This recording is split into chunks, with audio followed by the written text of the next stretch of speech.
Hey, y'all, I'm Kim Stewart, host of Book Marketing Mania, where we talk about all the things to help you meet new readers and market your books online.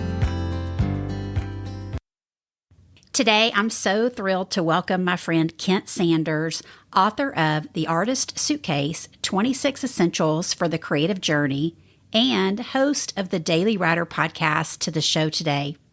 I absolutely love Kent's book, y'all, and I think every one of you should have it on your bookshelf to stay inspired in crafting your words.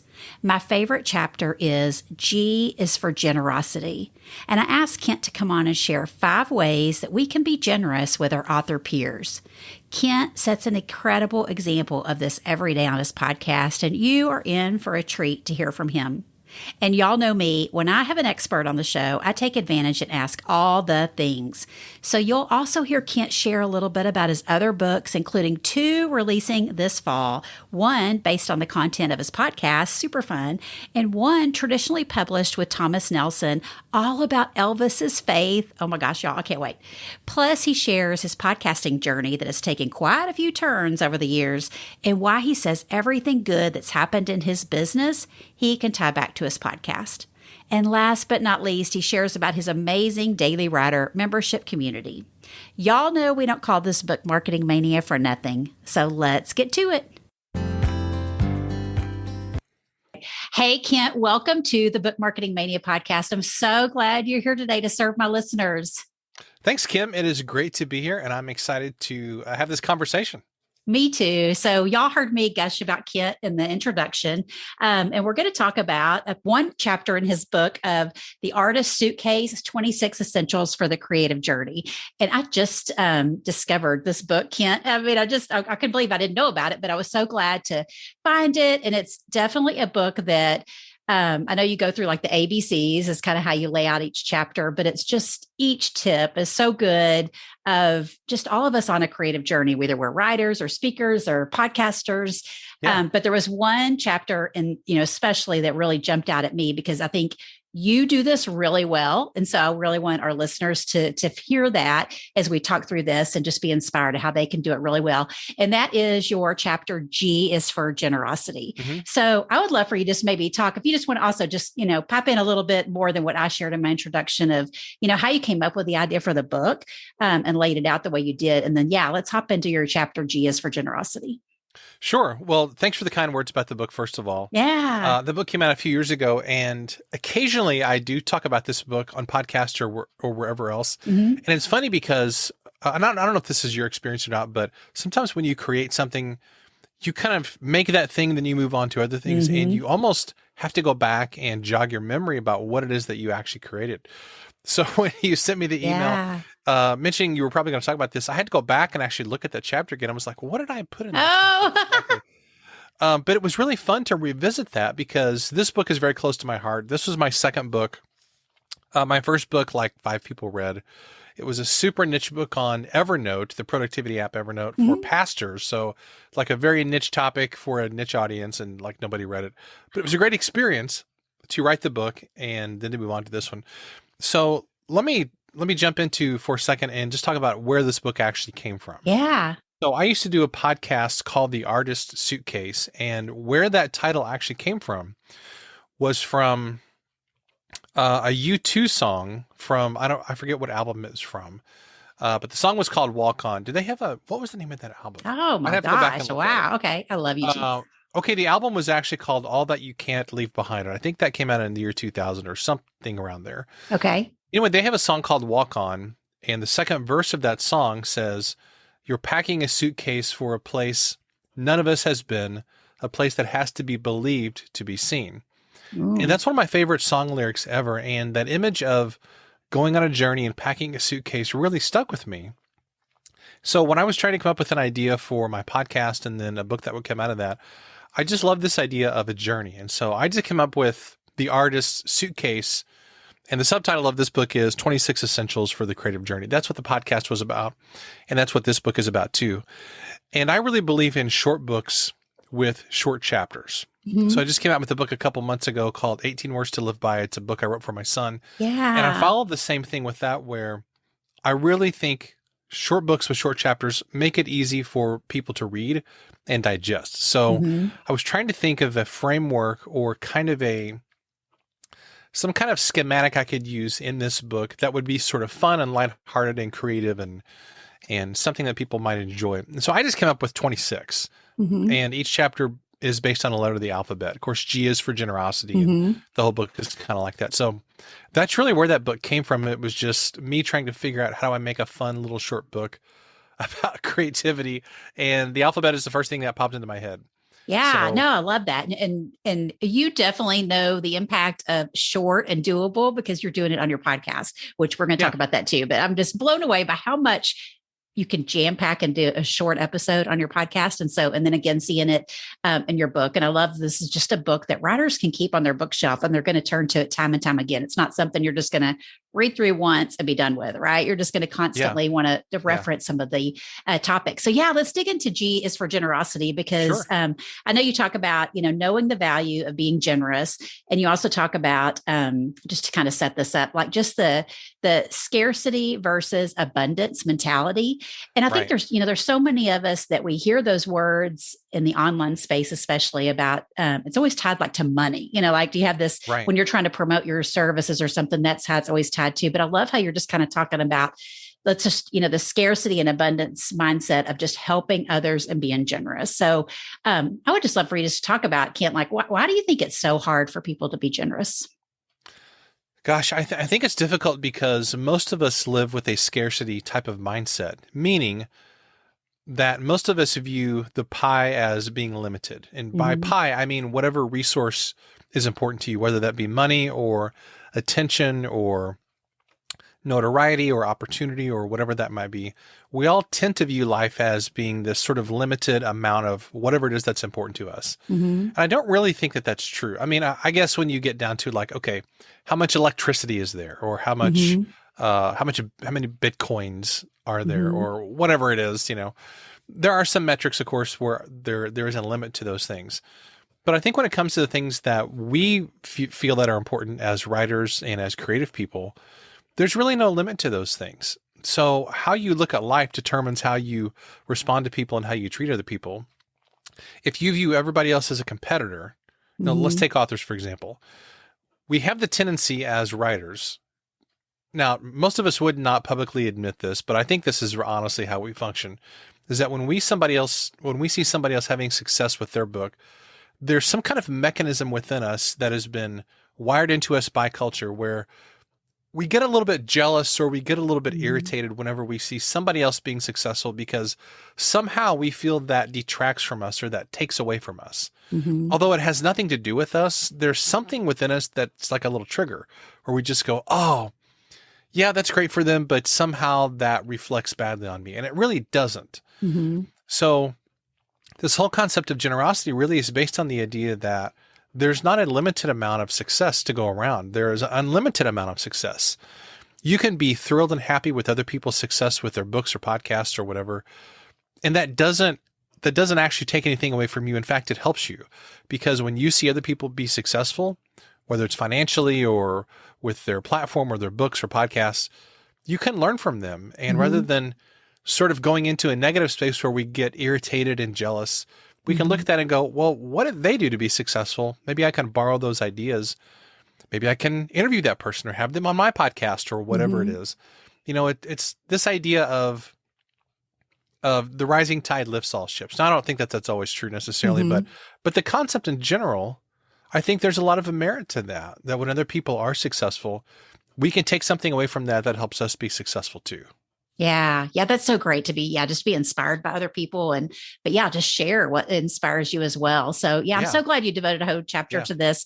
And also today, the day we're recording this episode is June 20th. So on Mhm. Kent's podcast, The Daily Writer, you have an episode on, your only competition and it's so good. So I won't even go into it because it's Oh, short. that is funny how that that I works out know. that I way. was like, oh, I got to mention this because I just love the way God works like that. But yeah, so y'all hop over and listen to that. And I'll even put a link in the show notes. But okay, so let's dive into, I want to just really focus on 4 of the points you made in your chapter. Sure. G is for generosity. So I want all of our writers and authors to be thinking about this as we talk through this. How can you be generous in this way to other authors and writers that you know in your space? So the very first one you mentioned, of the 4 I picked at least, is thank someone on social media so others can see it. So how would you suggest we go about doing that, Kent? I think we overcomplicate things a lot sometimes. And really what you find, like if you read any of my stuff, and I think this is true for other authors, basically we're trying to work out our own issues through our writing. So this whole book is me trying to remind myself of, okay, what's important. And my tendency is to talk about myself and what's important to me. And so I wrote that in that chapter as really a reminder to myself and to others, of course, that it's actually more fun to talk about other people and to thank other people. And it's just a blast to think about people who have helped us in some way and to thank them or acknowledge them in some way. Like, for example, now this is kind of a family thing, so I guess it's a little different, but for Father's Day yesterday, my son gave me a set of mugs that he had designed with my Daily Writer logo, which was really cool. I had no idea that he did that.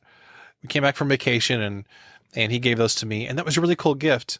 And I wanted to make sure to acknowledge him for the gift. I mean, even though I'm his dad and I'm going to do that anyway, I think that was an opportunity for me to say, hey, this was a really cool gift that he gave to me, and I can put the attention on him and just say, man, what a creative and awesome kid. I wish everybody's kid was like this. He's a real blessing, that type of thing. But we can extend that out to anybody. Whenever somebody has helped you in some way, you can just give them a shout out on social media and thank them for something. Or, hey, here's a book that somebody wrote that I loved, or here's a podcast episode that really impacted me in some way. So I think all we have to do is look around and see who has helped us, who has blessed us in some way, who have we learned from, and then just tag that person and give them a shout out on social media. I think we overcomplicate things many times. Yeah, no, I'm glad that you made it so simple. You're right. It just takes a few minutes and it just goes such a long ways. Okay. And so then number 2, what you talk about in there is G is for generosity, is leave a thoughtful comment on someone's blog. Blogging's changed over the years, but we're all still putting out content, and it just sits out there. We don't always get feedback, right, from our readers. And so I'd love to just hear. I know, like, before I forget though, did you ever participate like in the blog link ups? I did once or twice. Because I know that used to be like so popular, and that was such a fun way, like you constantly were on each other's blogs and commenting and stuff. So anyway, I just happen to think about that. I don't see that much anymore, but I would love to hear your input on how we can do something like that today. Yeah. Yeah, I think that's a really cool idea. A few years ago, it was myself and 2 or 3 other bloggers who loved movies. We did a series called Real Leadership, like REEL Leadership. And we each did at least one article for this where we're talking about what can we learn from the movies about leadership in life. And we all posted on each other's websites or blogs. I think that's what we did.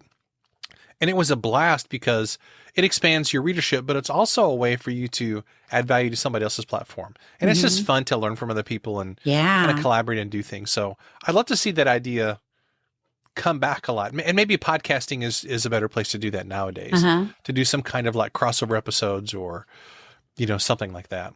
Yeah. But I do think there's a lot of value in getting onto other people's platforms and adding value of some kind, whether it's comments, social media. I would say it's the same thing, where you can comment on other people's posts or things that they have shared. And it's just the idea of, as a writer, I love it when people engage with my stuff. So when I do the same thing for other people, I think that lets them know, hey, I'm listening to your thing. I'm watching your thing. I'm reading your thing. So there's a lot of value in that. I think in letting people know, hey, I see you. I acknowledge what you're doing. You're doing great work. And then making some kind of thoughtful comment on there. Yeah, I love that. Yeah, being thoughtful, not just, it's so easy to just like hit the like button, right, and move on, or it is, or just, you can't really do that on a blog, but just, we are such a hurry, right, that we don't take the time. So yeah, I think a thoughtful comment is so great. Okay, and then the next one, you say help promote other people's art on your blog, newsletter, or social media, and of course, I'd add podcasts these days too. So you have a podcast. So tell us more about that, Kent. Well, I think it's just, again, the idea of taking something that has benefited you in some way and sharing that with other people. The reason that I think we don't do that sometimes is because, again, it goes back to this scarcity kind of mindset that we tend to have, which is that if we promote other people, then that somehow detracts from us, or that takes the spotlight off of us. When actually it does the opposite. Whenever we promote other people who are doing good work or doing creative work, I think that makes us look better. Now, we shouldn't do it just because of the way that it makes us look or the benefit we get from it. But the reality of it is that if I share cool things with my listeners or my readers, then they appreciate that. The person who created the thing that I'm sharing, they appreciate that as well. So it's kind of like everybody wins. And there's no downside to that. Just a couple of days ago, in fact, it was yesterday, come to think of it. I don't remember how I found this, but Bill Gates, everybody knows who Bill Gates is. He has a blog. It's called, is it gatesnotes.com? I forget what it's called. But on his website, he reviews books that other people have written, which I think is really cool. Yeah. Like, he's one of the world's richest and most successful people. But he is really a humble guy in terms of learning. And I read his review of Bob Iger's book called Ride of a Lifetime. He was the CEO of Disney for 15 years. And it was this really thoughtful, very articulate and helpful book review. And I think if Bill Gates can take the time to share other people's stuff, all of us can do that, because it shows that we're learning, we're listening, and there's no downside to sharing other people's stuff. So I think that's one of the very best things that we can do. Yeah, I totally agree. And I want to say shout out to Kent. So thank you, because Kent had invited me to be a guest on his podcast, and it aired back in January, and I'll be sure and link it up. But I appreciated that, we got connected through friends, and that you had extended that invite, and I was able to serve your listeners. And so, I just think extending those invites and, just sharing things that have moved you, and like a book review. I love books, so I need to probably think about doing that for sure. Okay. So the last one I want to mention on G is for generosity is open doors for other people. So what would you have to say about that, Kent? Because I know, like I just mentioned, several people had made that happen for us to meet. Is, one of your good friends, Michael Dane, and I had connected, and we had connected through two other people that got me to Michael, and he got me to you, so that we could become friends and get to do these kinds of things with each other. So I just love how, it's all about relationships, but just would love to hear what you have to say about how, we can be generous and opening doors for other people. Well, there's always people who are behind us in terms of, we are where they want to be. So, for example, right now I'm full-time in my business. I've been full-time for just about a year. Have been doing it part-time for a long time before that, several years. But there are people in my network who are just getting started with writing. Maybe they're just getting started with a blog or podcast or a book or something. And they are looking to be where I am. And I know people who I can connect them with, and I can help that person who's kind of coming up, and they want to be where I am. Now, likewise, there are people who have opened doors for me. Tons of people who have opened doors for me. You're one of those people, Kim. So it's not necessarily this thing of, it's not like a linear progression where we can only open doors and help people who are quote unquote behind us. It's, we can open doors for people who are way ahead of us too. Like there's a friend of mine who's very successful. They've written dozens of books. They're a highly accomplished business person. They wanted to connect with another friend of mine who is this highly accomplished multi-New York Times bestselling author, very, very successful. And I happen to know both of them. Well, I would consider both of them far ahead of myself in terms of success and accomplishment, but they didn't know each other. So I was able to connect those two, and which I thought was kind of cool, because I perceive of myself as like way behind those guys. But I think all of us are that way. We know people that other people need to be connected with. We can open the doors to those relationships and give people opportunities. One of the most fun things for me right now, honestly, so my main gig is ghostwriting books. And I've been able to hire a couple of writers the last few months to help me with a couple of book projects, which has been an absolute blast. And I love being able to open those doors and invite, a couple of people into my world. That helps them with their income. It helps me because it helps get the projects done faster. And so I think that the more that we go along on our journey, the more doors that we can help open for other people. And that, I love putting out books and podcasts and all that, but there's nothing for me that brings quite as much joy as seeing other people be more successful because of something I have played a role in with their life or their business. That to me is like the ultimate thing that brings so much joy. Yeah, I totally agree. It seems like every time I meet somebody, that's instantly what comes to mind is I've got to introduce you to so-and-so. Like just instantly these people come to your mind. You're just like, I've got to connect these people. And I love doing that at conferences or just on social media or, just how we connected and just all kinds of ways. So I think, just be generous and don't worry about, about you, what's in it for you, worry about what's in it for them and how you can help, build God's kingdom and let's just share it all. Okay. So that is all in Kent's chapter. G is for generosity included inside his book. And there's much more in that particular chapter. I just really wanted to highlight those four for our listeners. I thought they would really appreciate hearing how they can be generous with other authors and writers. And so also I wanted to just pick Kent's brain because you do host a very successful and popular podcast, The Daily Writer. So I just would love to, it's so good. And I have to say too, like, I didn't even know about it, which I was so surprised that I hadn't heard about it for whatever reason, probably because I'm not a writer, but I support writers, content, I'm creating content for a podcast, but I just hadn't come across it yet. And so how I did come across it, I thought was really cool was that your guest, Chad Allen, which I'm sure a lot of my listeners know from the writing world and book proposal world, was a guest, and he sent it out to his email list, which I'm on his email list. So it was fun to see that kind of full circle effect of a guest being on your show and sharing it. So that was so fun to get to discover your podcast and then, just get to listen to it. And like I said, it's daily and it's so impactful in such short episodes. So I'd love for you just to share like how you got kind of into that journey, Kent, because I know a lot of our listeners are contemplating starting a podcast, but it's like such a big undertaking. And then they have to kind of figure out, is it a monthly, weekly, biweekly, daily podcast? I'd love to just kind of for you to share how you got started and how you made that decision of what frequency it was going to be.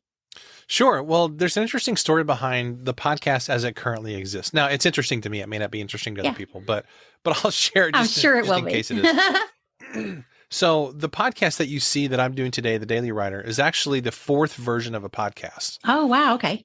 And of course, Kim, you know this. You do a podcast and you talk to podcasters all the time.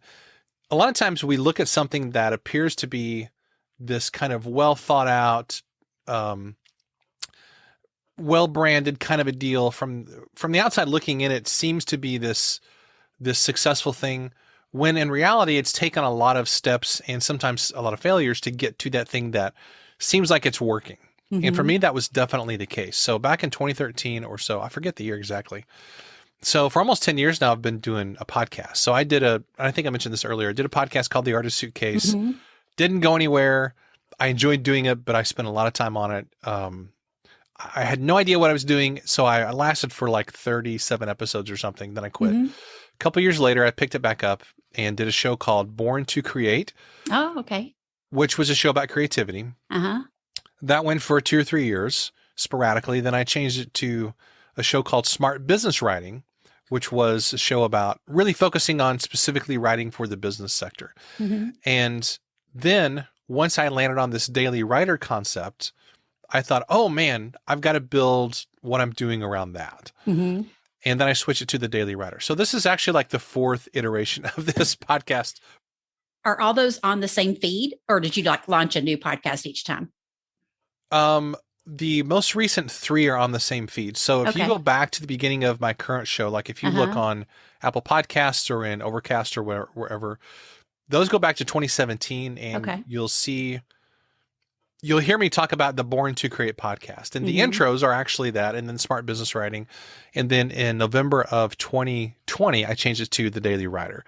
So I did a lot of things wrong. And like I committed all the sins you're not supposed to do as a podcaster, which is like change the title, change the format. But I've done all the wrong things. But I decided to keep them all on the same feed just because I think that content's really valuable. Yeah. But every time I would switch it, I would put like a disclaimer episode. I'm like, hey, just for our new listeners, just realize this is what it was. This is what we're going to. And in the end, nobody really cared. Yeah. But the reason I decided to do a daily show is because when I started doing the Daily Writer branding on it, I knew that I wanted to start working on a book called The Daily Writer, which is a book of daily meditations, like 366 daily meditations. And so I decided to do a daily show because I wanted the podcast to force me to create the content for that eventual book. So in fact, I just finished first draft of the book. The book comes out November the 1st. in a few Wow. months. Yay. So it was really satisfying to go like a year and a half and finally get a first draft of the book done, because the podcast was essentially me creating the first drafts of those daily meditations in the book. Yay. Oh, that's so awesome. I just interviewed a friend of mine, Alana Dawson, who's a podcasting coach, and she just mentioned some of her clients have done the same thing. So I love for our listeners, especially for those of us that, they're writing and they haven't quite got to their first book yet, or they've got book ideas they're kind of thinking through, is just that they could, start a podcast and start talking through that content, and work it out and get to a first draft. That's amazing. I can't wait to read that when it comes out in November. Thanks. I'm excited about it. I will be really glad to get this book done. It's been a long process putting it together. Yeah. It's like 400 pages or something, with the intro and resources and all that jazz. But I knew that I wanted to create this book because I wanted it to be a book that writers would use every day for 10 years. That's in my mind. This was like, okay, ideally, somebody would use this meditation book every day, for a decade, which I know sounds kind of grandiose. But I wanted it to be something that writers would just be their companion. If they're a person of faith, they've got their Bible. Then if they're a writer, they've also got the Daily Writer book. So I've kind of constructed it with that in mind. Yeah. Oh gosh, that's so great. Yeah, my audience will be all over that for sure. So you're going to continue your podcast after you publish your book? Oh, totally. Okay. Yeah. Good. The podcast will stay a daily show. And what I'm thinking through now is, okay, now that I've got the first draft of the book done, I've got to figure out what are the daily episodes going to consist of. In fact, I was thinking about that this morning. And I haven't totally decided yet. They're still going to be the same format, same short daily episodes, but I've got to think through, okay, what am I going to be creating? And then what is the podcast going to be the first draft of? Probably another short book or something like that. I haven't totally decided, but oh gosh. That's where it's going. I'm so glad, from our listeners to hear just how it's evolved over time. You don't have to be like married to just one specific format, and you can change it up. It's your show. You can do what you want and see what your listeners react to, or you can have multiple different shows about multiple different books. And I know a lot of our listeners have wrote multiple books, and then again, some of them are just getting around to their first book, and so they're trying to kind of brainstorm through those ideas. So I love that so much. And I know you mentioned when we were together on your podcast, you mentioned that that everything good that's happened in your business, you would relate back to your podcast. Yeah. And I was like, wow, that's so great. So why do you think that is?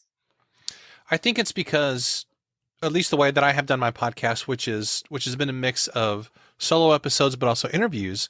For me, it goes back to the interviews. And if I think of all the ghostwriting projects that I've done in the last, let's say 2 years or so, the vast majority of those have some tie back to my podcast in some form or another. Now, it doesn't mean necessarily that my ghostwriting client was a guest on my show. Sometimes they're a connection to a guest on my show. So this book right here, and I can show this to you because my name's on it. It's called Performance Driven Giving. The authors are David Hancock and Bobby Kipper. This is published through Morgan James Publishing. Great company. David is, this is his company. He's the big kahuna there.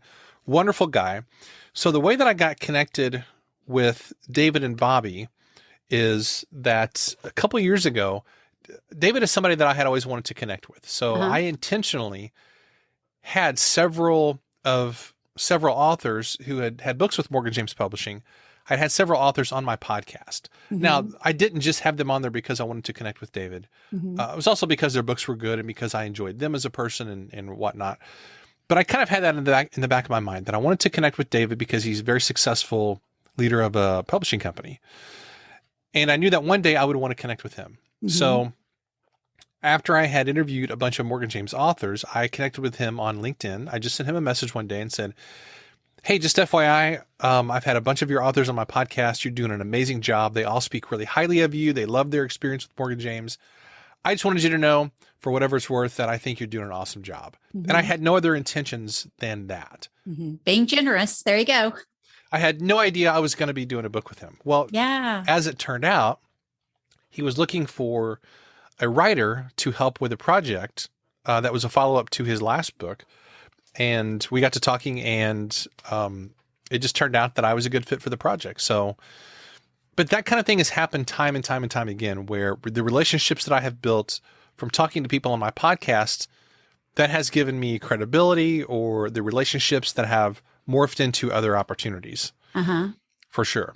Yeah. And I could say the same thing for, so in October, on October the 4th, there's a book coming out called The Faith of Elvis. I wrote it with Yes, I wanted to ask you Elvis's, about that. I'm so glad you mentioned it. yeah, I thought that's so cool.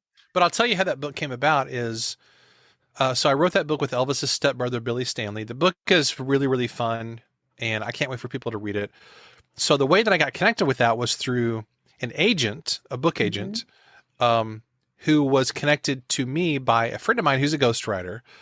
And I got connected to that ghostwriter because of another friend that I had on a podcast. And in fact, I had those two people on my podcast before. So whenever they heard about a project that needed an author who might be a good fit, they kind of recommended me to that agent. So again, it all came back to just relationships that I had built based on the podcast. And to me, one of the values of having a podcast, as you of course well know this, is yes, it's the content on the podcast itself, but it's also just the connections that you build from having those conversations with people. So the relational aspect is really, really super valuable. Yeah, I totally agree. Yeah, and I'm so excited about you. So you got 2 books coming out this fall. That's amazing. You're going to be busy. Yeah. There's also a third one that I haven't said anything on social media about. Wow. Oh my gosh. Actually, a couple more. One of them, my name will be on, one won't. Okay. So it just depends on the project, whether I can be public about it or not. Oh, good. Well, y'all can see Ken has lots of experience in the writing world, right? It totally makes sense. He has a Daily Writer podcast. And I did want to ask you about your Daily Writer membership, because I know a lot of our writers always want to get, more training and network with other writers and have a community to belong to. So I'd love for you just to give a little shout out to your membership. Absolutely. So the Daily Writer Club is my membership community for writers. And I have to be honest, I actually resisted doing this for a long time. Because I wanted to basically just do ghostwriting and just do a podcast and stuff. I had no intentions of doing a membership community, except one of my good friends who's an entrepreneur, he challenged me one day and he said, if you think that you can really help writers with building a business based around their writing, if you think this could be helpful, then you have a moral responsibility to do this. So you kind of need to get over yourself and just get it going. And so I thought, well, okay, I can't argue with that. So I just, I talked to probably a couple dozen writers and I said, if you were going to have a community, what would that look like? What would be most beneficial? So I got their feedback and then I just launched it. Yeah. Wasn't really ready to do it, but I did it anyway. And we've refined it since then. So what the Daily Writer Club is this is a membership community for writers who want to build a business based on their writing. Okay. Now, we do have components for fiction and some other things like that, but essentially this is for people who want to make money with their writing. And the way that this looks is every week we have a group call of some kind. Sometimes that's a guest expert. Sometimes it's a teaching by me. Sometimes it's a hot seat where we do a deep dive into somebody's business or their books or their writing. Sometimes it's a Q&A episode. So every Wednesday we have an hour-long call. We also do writing sprints 2 hours before that. So anybody who wants to hop on and have some accountability for their writing, we do that from 10 to 12 Central Time every single Wednesday. And we also have some other benefits in the group, like we have a very active Facebook group.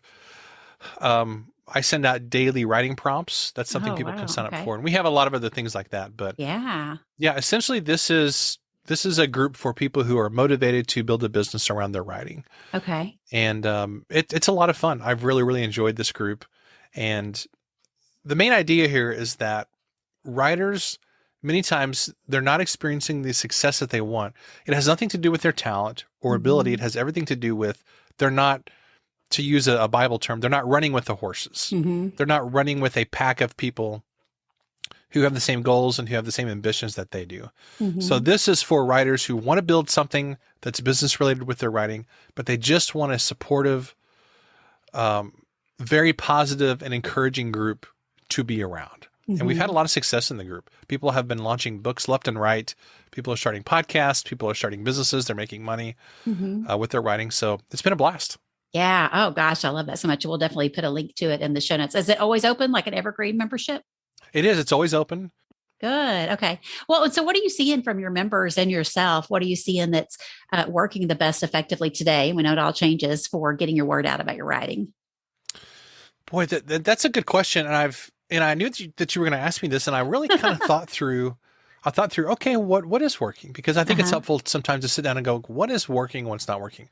For me, the things that are working, and I think this is across the board too, Something that is really working for me is podcasting, which I know is like when we think of writing, we think of books and blogs, but podcasting is all about relationships. At least if you do an interview show. For me, that is absolutely critical to this. And it's a missing component that a lot of writers don't have with what they're doing. We kind of have this idea that if we just put stuff out there, that magic will happen, but that's not really the case. The relationships is what takes everything to the next level. So for me, having a podcast, but also being a podcast guest is really, really critical. And of course, that's your field. I think podcast guesting is absolutely critical. So anybody who's listening to this show and you haven't connected with Kim regarding that, you really need to.